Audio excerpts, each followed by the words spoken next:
Catus Maximus here. This is another short video documenting some slip joint pliers that were popularized by Diamond Tool Company, although pretty much everybody has made them. These could use some adjustment. They're supposed to use prevailing torque nuts. See how that has the two stamps? It's supposed to upset the threads, but they tend to wear, and so they end up getting loose, and then you kind of have to re-stamp them or find another low profile nuts, or tend to be known as jam nuts. And it's not easy to find a prevailing torque jam nut.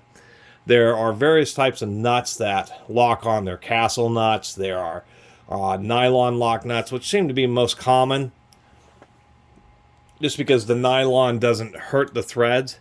But there are also lock nuts that the nut itself is distorted. They use two stamps here. Some they actually compress it a little bit.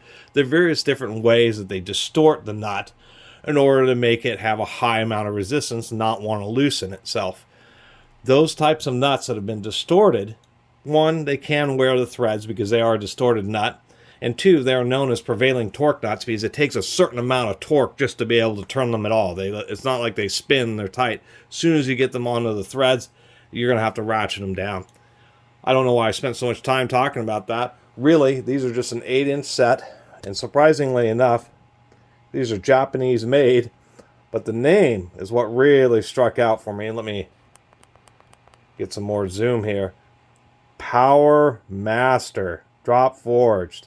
So these are Japanese made PowerMasters, and I guess you're the master of power when you have these.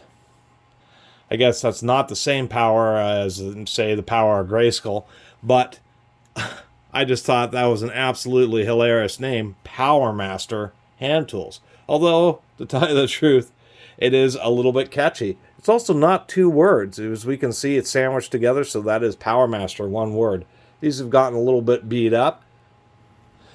Almost like something ran over it. Even the damage on the rivet, this doesn't really seem like something that would happen just using them as a hammer. It seems like something impacted these.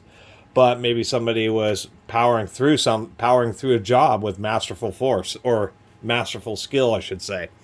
Anyway, maybe I think I adjusted that nut just a little bit too much. I sure did. So as I said before, adjustable crescent style wrenches and slip joint pliers are among things like hammers of being just the absolute most copied hand tools in history.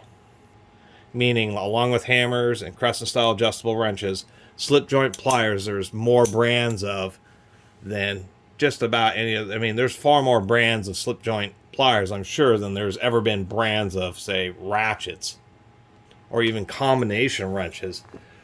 It's just everybody has had their hand at making slip joint pliers, and they're really cheap to make because it's not actually it's one forging die that actually makes both sides of the handles, and just one side has a hole in it with a D shape so that this rivet doesn't twist, and the second side is broached with a figure 8 in order to give you that slip joint action.